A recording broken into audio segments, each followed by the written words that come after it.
Hello friends, இந்த வீடியோவில் எதை பற்றி பார்க்க போகிறோன்னா, ஒரு செல்லத்தக்க இந்து திருமணத்திற்கான கூறுகள் யாவை அப்படி, அதாவது conditions for valid Hindu marriage அப்படின்னு சொல்லுவாங்களே. அதாவது சட்டப்படி ஒரு இந்து திருமணம் செல்லணும்னா என்னென்ன கண்டிஷன்ஸ் இருக்கணும் அப்படின்றதான் பார்க்க போகிறோம். அது இந்த ஹிந்து மேரேஜ் ஆக்ட் 1955 சொல்லியிருக்காங்க. இதை பார்க்குறதுக்கு முன்னாடி நீங்கள் இப்போ தான் நம்ம சேனலில் ஃபஸ்ட் டைம் பார்க்குறீங்கன்னா மறக்காமல் சப்ஸ்கிரைப் பண்ணிங்க, ரொம்பவே ஹெல்ப்ஃபுல்லாக இருக்கும் நெக்ஸ்ட் வர வீடியோ பார்க்குறதுக்கு. ஃபஸ்ட்டு இந்த கண்டிஷனை எதில் சொல்கிறாங்கன்னா, section 5 of the Hindu marriage act 1955. Section 5ல் இருக்க அந்த கண்டிஷன்லாம் இருந்தால் தான் அந்த மேரேஜ் செல்லும் அப்படின்னு சொல்கிறாங்க. அதில் ஃபஸ்ட்டு தான் என்ன இருக்குன்னா, both parties must B Hindu. இந்த ஹிந்து மேரேஜ் ஆக்டில் இந்த இதுபடி 2 பேருமே ஹிந்துவாக இருந்தால் தான் இந்த ஆக்ட் அப்ளிகபிள் ஆகும். அப்போ ஹிந்து இல்லை கிறிஸ்டின் இல்லை முஸ்லீம் இப்படி வேறு மாதிரி ஒருத்தவங்க ஒரு ரிலீஜனாகவும் இன்னொருத்தவங்க மற்ற ரிலீஜனாகவும் இருந்தால் இந்த ஹிந்து மேரேஜ் ஆக்ட் அப்ளிகபிள் ஆகாது. அவங்களுக்கு அப்ளிகபிள் ஆகிற ஆக்ட் ஸ்பெஷல் மேரேஜ் ஆக்ட் 1954. அது நெக்ஸ்ட் வீடியோவில் பார்க்கலாம். இப்போ இந்த ஹிந்து திருமணத்திற்கான கூறுகள் மட்டும் பார்க்கலாம். ஃபஸ்ட்டு இது both parties must be Hindus. 2 பேருமே ஹிந்துவாக இருக்கணும் அப்படின்னு சொல்கிறாங்க. அதான் whether one party other religion இந்த marriage will not be consider valid under Hindu marriage act 1955. இதுக்கு கீழே அதோட வேலிடிட்டி ஆகாது அப்படின்னு சொல்ல வராங்க. நெக்ஸ்ட்டு என்ன சொல்கிறாங்கன்னா, செக்ஷன் 5 சப்செக்ஷன் 1 இதில் என்ன சொல்கிறாங்கன்னா, மோனோகாமியை பற்றி சொல்ல வராங்க. அதாவது neither party has a spouse living at the time of the marriage. இப்போ ஒரு மேரேஜ் 2 பேருக்கு நடக்க போகுதுன்னா உங்களுக்கு முன்னாடியே எதுவும் ஸ்பௌஸ் இருக்கக்கூடாது, மேரேஜ் ஆயிருக்கக்கூடாது. அதான் இப்போ either party has a living spouse the second marriage is void அப்படின்னா செல்லாது அப்படின்னு அர்த்தம். அப்படி இருந்தாங்கன்னா இப்போ இப்படி வச்சுக்கிறோமே, இப்போ ஏபின்னு 2 பேர் மேரி பண்ணிக்க போகிறாங்க. பட் ஏக்கு முன்னாடியே ஒரு ஒய்ஃப் இருக்காங்க. அப்போ இப்போ ஒரு மேரி பண்ண போகிறாருன்னா அதை டிவோர்ஸ் பண்ணியிருக்கணும், இல்லை அவங்க இறந்துருக்கணும். இல்லாமல் அப்படி மேரேஜ் பண்ணால் அது செல்லாது அப்படின்னு சொல்கிறாங்க, வாய்டு. அதான் இது அப்படி பண்ணிட்டா பனிஷ்மெண்ட் என்னான்னு பார்த்தீங்கன்னா, செக்ஷன் 70 ஆஃப் ஹிந்து மேரேஜ் ஆக்ட்லேயும் criminal law section 82 of BNS Bharatiya Nyaya Sanhita 2023 இந்த ஐபிசி மாற்றினாங்களே, அதுபடி 7 இயர்ஸும் 10 இயர்ஸ் கொடுக்குறாங்க. 7 இயர்ஸ் எதுக்குன்னா இந்த மேரேஜ் செகண்ட் மேரேஜ் பண்ணிக்கிறதுக்கு. அப்போ அந்த 10 இயர்ஸ் எதுக்குன்னா, அந்த செகண்ட் மேரேஜ் பண்ணிக்கிற போகிறாங்களா அவங்ககிட்ட இந்த ஃபஸ்ட்டு மேரேஜ் நடந்து மறைச்சி, அதை கன்சீல்மெண்ட் அந்த ஃபேக்ட் மறைச்சி கல்யாணம் பண்ணுறது. அதுக்கு 10 இயர்ஸ் பனிஷ்மெண்ட் கொடுக்குறாங்க. இதுக்கான கேஸில் பார்க்கலாம். First Yamunabai Anandrao versus Anand Shivram Madhav, AIR 1988, supreme court judgment 644. இதில் என்ன சொல்கிறாங்கன்னு பாருங்களேன், marriage contracted by a person with living spouse is null and void. அதான் இப்போ ஏபின்னு 2 பேர் இருக்காங்க. ஏக்கு முன்னாடி ஒரு ஒய்ஃப் இருக்குது. இப்போ பிஏ அவங்க மேரேஜ் பண்ணிக்கிறாங்களா, மேரேஜ் செல்லாது அப்படின்னு சொல்லுறாங்க. நெக்ஸ்ட்டு முக்கியமான case Sarla Mudgal versus union of India, AIR 1995, SC 1531. இதுவும் சுப்ரீம் கோர்ட் ஜட்ஜ்மெண்ட்னா. இதில் இப்போ சில பேர் இப்படி பண்ணுவாங்களே, அவங்க ஹிந்துவாக இருக்க மாட்டாங்க. பட் செகண்ட் மேரேஜ் பண்ணிக்கிறணும் அப்படின்றதுக்காக ரிலீஜியன் விட்டு வேறு ரிலீஜியனுக்கு கன்வெர்ட் ஆவாங்களா. அப்படி கன்வெர்ட் ஆனால் அந்த மேரேஜ் வேலிட் கிடையாது அப்படின்னு தான் சொல்கிறாங்க.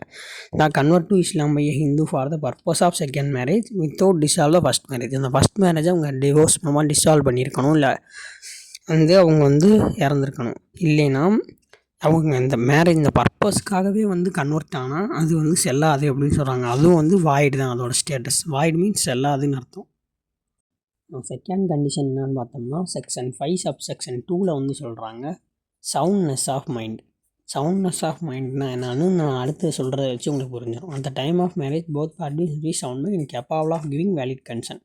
அதாவது சில பேருக்கு மனநலம் சரியில்லை அப்படின்னு சொல்லுவாங்களே, அப்போ அந்த டைம் ஆஃப் மேரேஜ் அப்போ அவங்களுக்கு அப்படி இருந்தால் அவங்களால வேலிட் கன்சென்ட் கொடுக்க முடியுமா? அவங்களுக்கு என்ன நடக்குதுன்னு அவங்களுக்கே புரியாதுல்ல. அப்படி இருக்கப்ப அவங்க மேரி பண்ணிக்கிற முடியுமானா முடியாது. அதான் அந்த மேரேஜ் இது கீழே செல்லாது அப்படின்னு சொல்லுவாங்க. அவங்க அன்ஃபிட். செல்லாது மீன்ஸ் முழுசாக செல்லாதுன்னு கிடையாது, வாய்டபுள் தான்.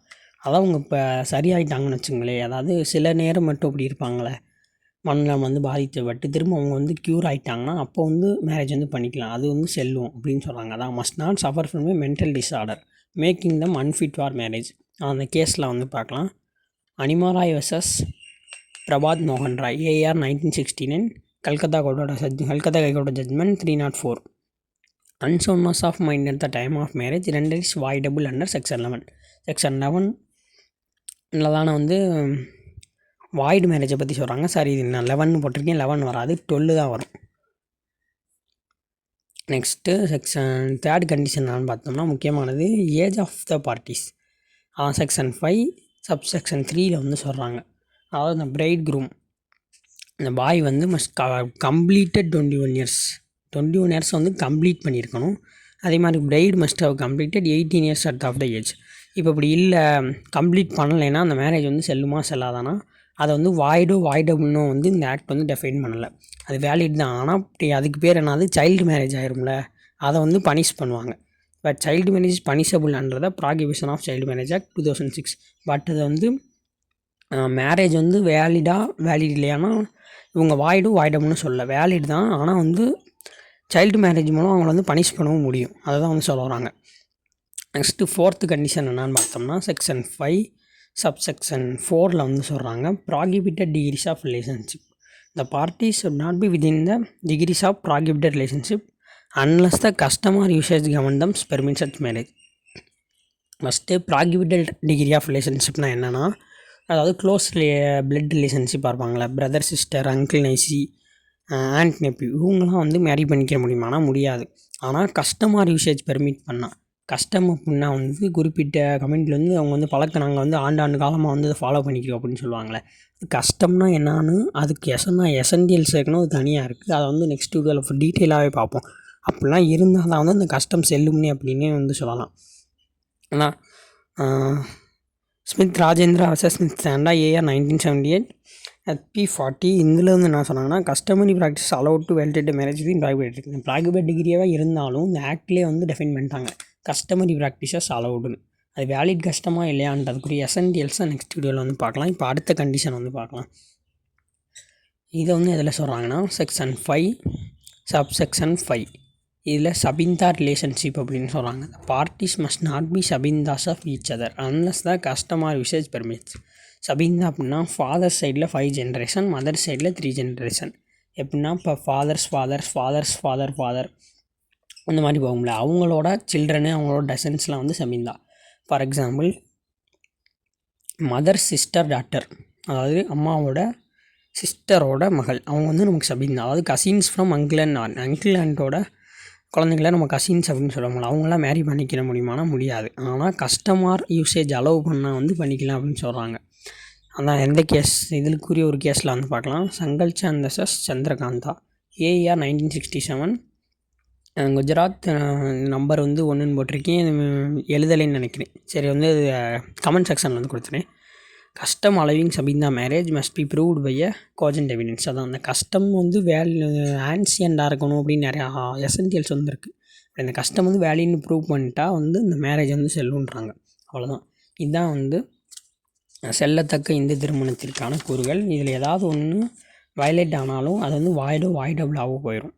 ஸோ இது எல்லாமே நெசசரி. அவ்வளோதான். இந்த மாதிரி யூஸ்ஃபுல்லான வீடியோஸ்க்கு மறக்காமல் நம்ம சேனலை சப்ஸ்கிரைப் பண்ணிங்க, ரொம்பவே ஹெல்ப்ஃபுல்லாக இருக்கும்.